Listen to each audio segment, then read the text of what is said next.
Dari Bang Yani dulu, Bang Yani menanggapi tadi pertanyaan dari Prof. Karim, silakan. Ini memang persoalan yang selalu saja ya akan muncul. Isu-isu ini setiap kali kabinet ya kan, termasuk di kabinet Pak Susilo Bambang Yudhoyono pertama dan kedua.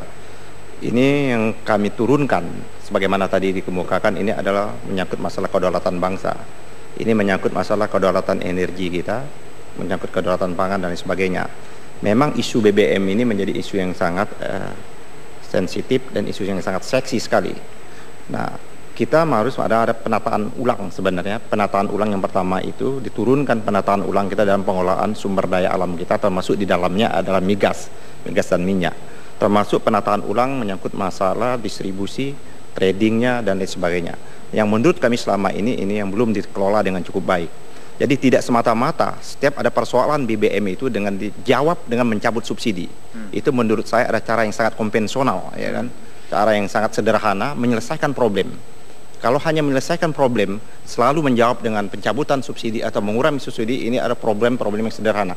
Bisa dijadikan berbagai macam alternatif, saya kira. Walaupun ujungnya juga akan tapi kan berbagai macam alternatif.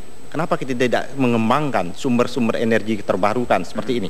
Banyak sekali potensi-potensi di negeri ini yang belum dioptimalkan dan dimaksimalkan sedemikian rupa, ya kan? Ini pengelolaan ini yang tidak dikelola dengan cukup baik. Kita bertumpu selalu saja kepada sumber-sumber migas kita yang memang pada kenyataan hari ini kita masuk ke negara yang importir. Kenapa kita tidak mengembangkan yang lain? Gas kita begitu rempah ruah. Sekarang ini kan belum ada pembangunan SPBU gas yang itu. Nah, kenapa kita tidak memulai membangun begitu banyak? Di Thailand sementara di kubu sini Pak JK dan Pak Jokowi sudah menggembar-gemborkan jika nanti akan terpilih cabut subsidi BBM. Ya, itu kemarin sudah dibicarakan dan kita keputusannya bahwa subsidi BBM itu bukannya boleh dicabut atau tidak boleh dicabut, tetapi akan ada substitusi dari persoalan BBM itu sendiri. Adalah kemudian kita akan ada misalnya keputusan menaikkan BBM itu keputusan terakhir. Dibicarakan dulu ada langkah-langkah yang bisa diambil sebelum keputusan menaikkan BBM. Harga kebutuhan pokok bisa terjangkau, kemudian tadi juga kira-kira samalah. Ada persoalan bagaimana ada sumber-sumber energi baru yang harus dikembangkan, tidak tergantung kepada impor energi dan sebagainya, pemberantasan mafia migas dan sebagainya. Tapi saya ingin kembali lagi pada pertanyaan panelis, karena sebetulnya persoalan BBM itu hanya contoh ya Pak ya. Jadi ada hal yang ingin kami sampaikan. Kalau tadi dikatakan bahwa tidak perlu ada persamaan ideologi, nah itu bedanya. Bagi kami kesamaan ideologi, bagi rekan-rekan yang sepakat untuk bekerja sama mendukung Jokowi JK, itu adalah hal yang sangat fundamental. Mutlak, itu adalah hal yang dasar. Karena ketika perbedaan ideologi itu terjadi, mana mungkin kabinet bisa bekerja dengan baik. Kami 10 tahun berada di luar pemerintahan dan kami menonton bagaimana kabinet yang disebut dengan koalisi yang sesungguhnya ini merupakan pengejawantahan dari tradisi parlementer, di mana sesungguhnya harusnya kita mengembalikan tradisi presidensial sesuai dengan tata negara kita. Itu terjadi dalam 10 tahun terakhir ini. Dan kita melihat bagaimana itu karena persoalannya adalah persoalan ideologi. Ideologinya apa? Jelas Pancasila 1 Juni, arahnya adalah terwujudnya Trisakti, tetapi juga tentu ada sistem yang ingin kita bangun. Pancasila 1 Juni kalau kita peras menjadi tiga sila.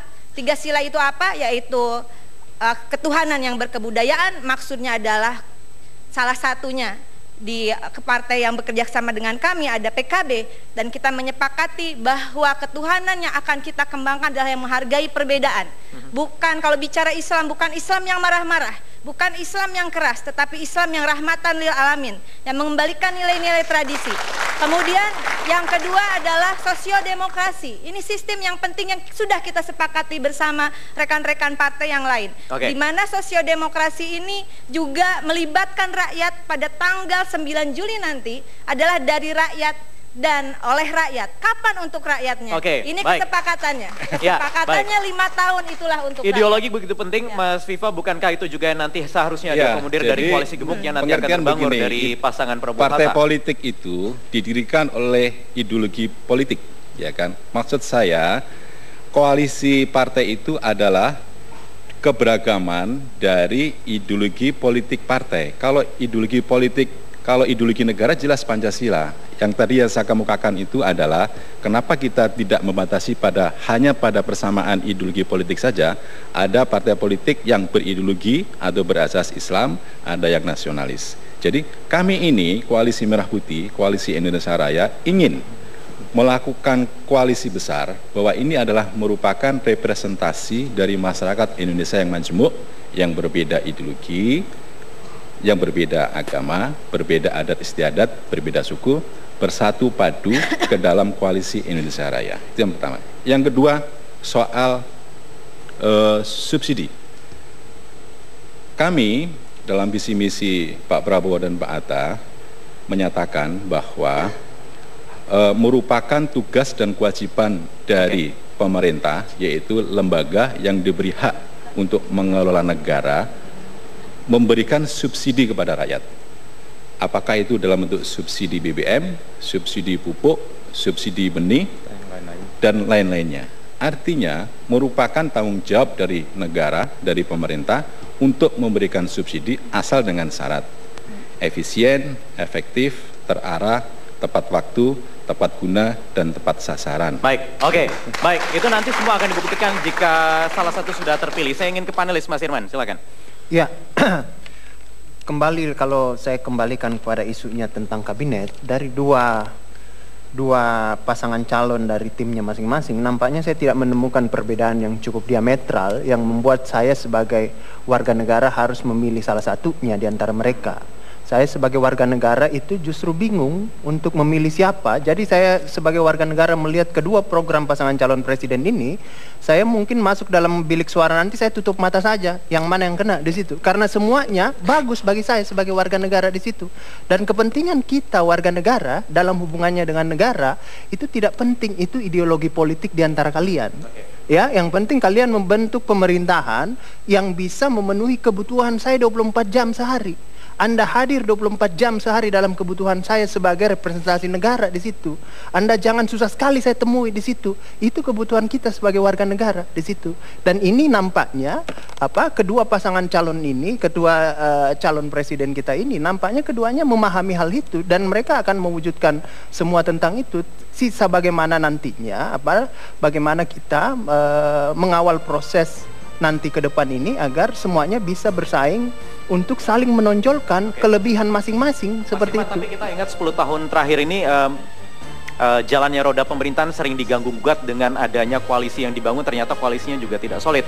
Artinya ada juga koalisi yang sedikit melenceng bahkan melawan arus kebijakan yang sudah ditetapkan oleh pemerintah. Makanya dari dulu selalu saya ingatkan bahwa yang namanya koalisi itu adalah istilah politik, ya, istilah domain politik, dan domain politik itu domain perdebatan seperti ini.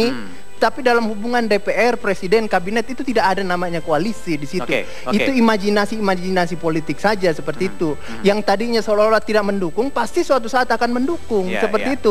Yang tadinya PDIP di luar pemerintah, tidak mungkin selama 5 tahun dia tidak mendukung pemerintah. Sayangnya tetapi juga imajinasinya ini tetap menarik dan memang menjadi realistis begitu ya. Kira-kira nanti apakah itu akan membawa sejumlah permasalahan lagi atau bagaimana kira-kira jika pemerintahan yang baru ini membawa gerbong koalisi yang banyak dan akan berpengaruh terhadap roda atau jalannya pemerintahan kita?